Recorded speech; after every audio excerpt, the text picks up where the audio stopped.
इस गिरिखंड में लोग मारे गए, रक्तपात हुए, हिंसा का ऐसा नंगा खेल खेला गया कि हिंसा करने वाले का मन भी भरा है।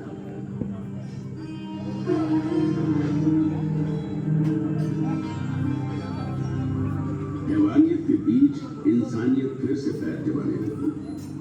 हिंसा के खिलाफ अहिंसा की मजबूत जड़ें पहाड़ी चट्टानों, अंधेरे जंगलों, उफनती नदियों और महासागरों को चीरती सरहद पार तक फैल गई। और इसी धरती से इंसानियत का नया स्वर इस गिरिखंड से टकरा समस्त विश्व में गूंज उठा। समस्त मानव मेरी संतान है। मैं अपनी संतानों के लिए क्या चाहता हूं? मैं चाहता हूं उनका भला, उनकी खुशी, इस संसार में भी और इसके बाद वाले संसार में भी। समस्त मानव जाति के लिए यही कामना है। तुम शायद भी समझ नहीं सकते कि मेरी ये कामना किस हद तक है, और यदि तुम में से कुछ इसे समझ भी जाए तो भी तुम इस कामना की शिद्दत को पूरी तरह नहीं समझ सकते। मैं अहिंसा के उसी मार्ग का प्रतीक हूं जिसने इस ब्रह्मांड को एक सूत्र में बांध रखा है, जिसका होना इंसानियत का होना है। यही भाईचारे की सच्ची परिभाषा भी है। सम्राट अशोक की ऐतिहासिक कहानी प्रारंभ होती है उनके दादा चंद्रगुप्त मौर्य से। ईसा की चौथी शताब्दी का अंत एक बटी हुई राजनीतिक स्थिति की शुरुआत का समय था। देश, जन, विश्व, ग्राम, कुल और राज्यों में बटे हुए थे। अलग अलग प्रदेश, अलग अलग शासक, अलग अलग शासन व्यवस्था, अलग अलग कायदे कानून। समय आया ईसा पूर्व 321 का। 25 साल का नौजवान चंद्रगुप्त मौर्य। हालांकि राजा नंद के मुकाबले उसकी फौजी ताकत कम थी, लेकिन Kautilya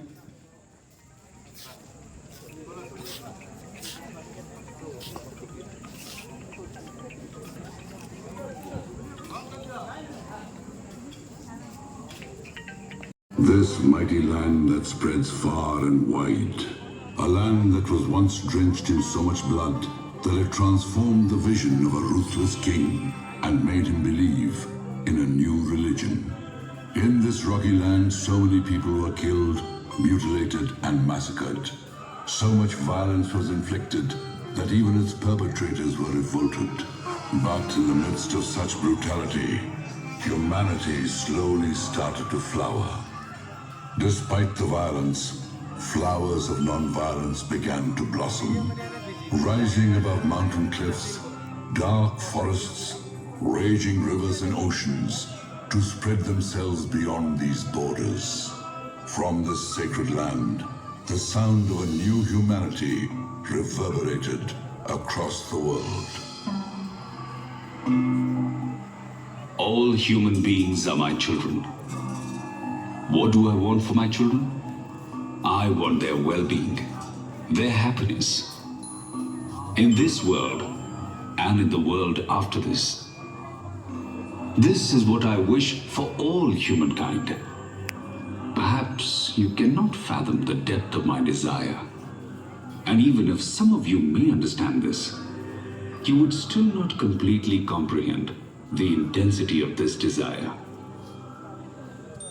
I am a symbol of that very sound of non-violence, which has tied the entire universe with one cord, the existence of which means the existence of humanity. And that is the true definition of brotherhood. Emperor Ashok's historic journey began with his grandfather, Chandragupta Maurya. By the end of the 4th century BC, the country's political governance was fragmented. The country was divided into villages, castes, and princely states. Different provinces, different rulers, different laws and regulations, different types of governance. About 70 years later, in 329 BC, the young Chandragupta Maurya, under the guidance of his guru and advisor, Kautilya, rose in revolt against Raja Nand. Although his military strength was less than that of Raja Nand's, the political strategies of his guru Kautilya proved effective against Raja Nand's army.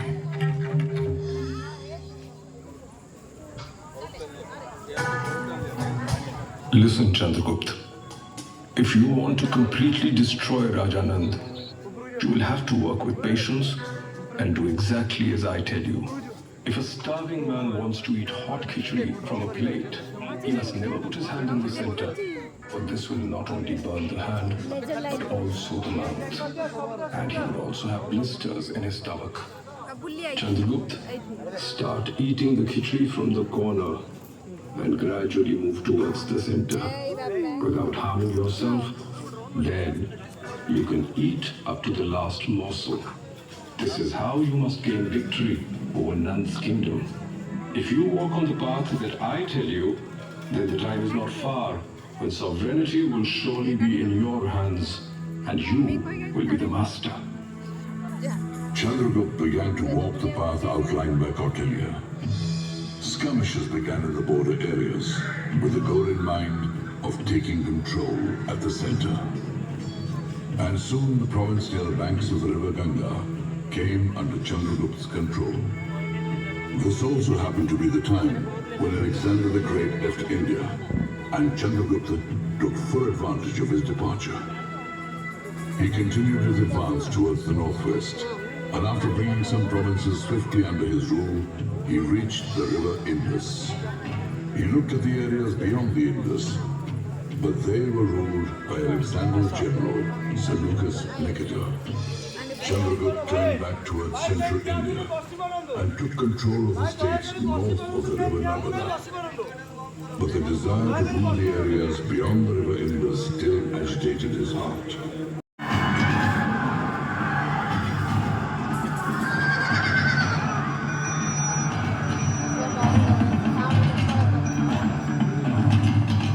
After a long drawn-out battle, Chandragupta was victorious. When he defeated Seleucus, he controlled vast lands of the Sindhu, from Bengal to the Hindu Kush, from the Himalayas to the river Narmada.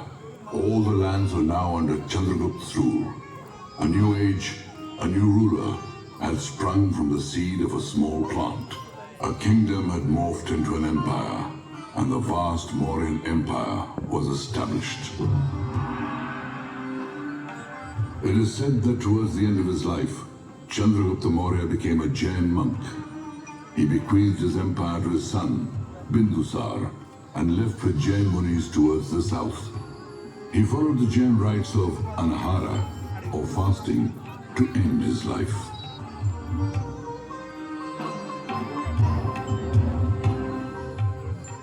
After Chandragupta, Bindusar took the reins of the Mauryan Empire and took his dream of spreading the empire even further. He attacked the south and extended the Mauryan Empire up to Mysore. He conquered all the lands between the Bay of Bengal and the Arabian Sea and brought them under Mauryan rule. The chariot flag of the victorious Mauryan Empire flew over a vast Indian landmass. Most of the subcontinent had come under Mauryan rule, but one key territory remained outside his control. It was the eastern state of Kalinga. Kalinga, independent and unconquered. It had not allowed the formidable Mauryan chariots to cross its borders. The flag of Kalinga still flew on its well-defended border.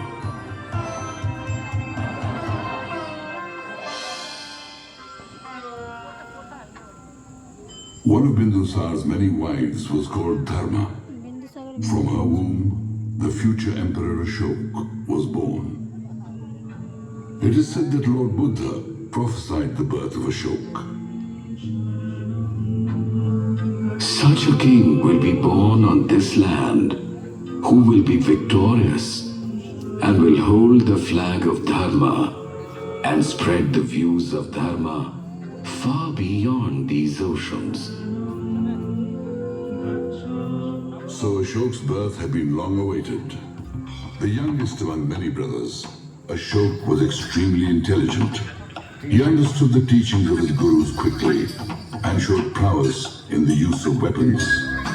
How to protect oneself from the enemy's attack, how to put the enemy at the end of one's sword. He had already mastered all this in his childhood. Practicing the art of warfare, he often defeated Susim, his elder brother.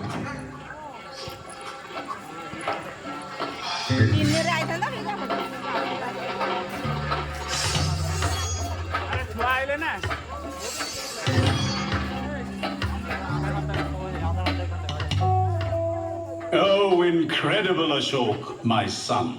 Susim is your elder brother, and older than you in years. But in front of your unbelievable prowess in the use of weapons, he seems too small. Both of you are very dear to me, my son. You are the grandson of the great Chandragupta, and in you, I see the future protector of the Maurya Empire.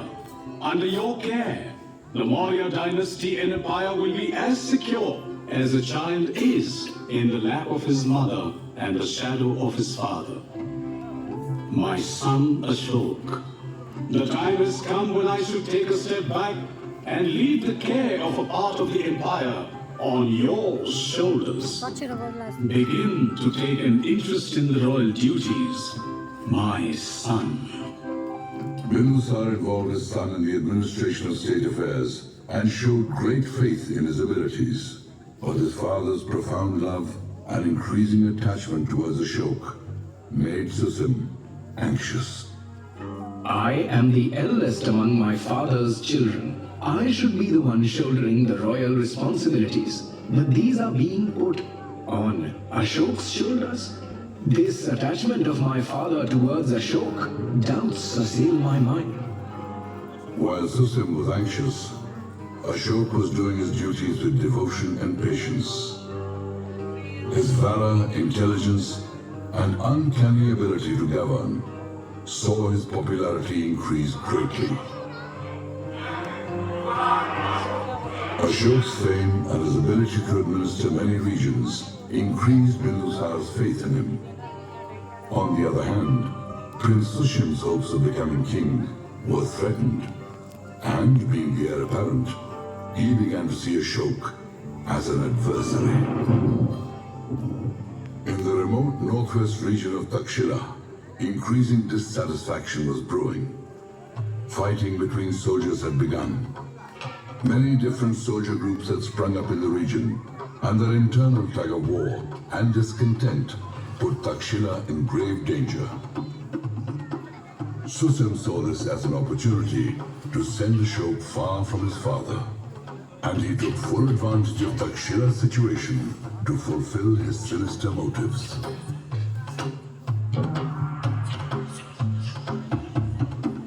The increasing anarchy and discontent in Takshila has put the Maurya Empire in danger. Takshila's provinces are harboring deep animosity towards each other. There is infighting among the troops. If this is not curbed, the day is not far when Takshila will revolt against the Maurya Empire. If grandfather Chandragupta's empire is to be saved, Takshila's revolt will have to be contained. Amongst us brothers, only Ashok is capable of doing this. That's why I request you to give the order for Ashok to leave for Takshila at once. Bindusar ordered Ashok to leave for Takshila to end its growing anarchy and discontent. Unaware of his elder brother Susim's devious plans, Ashok left for Takshila with a big army and traveled the great distance from Patliputra to Takshila, which is today's Sindh in Pakistan. The people of Takshila were well aware of Ashok's reputation, bravery, and administrative abilities. They looked forward to his arrival in Takshila with great anticipation and excitement.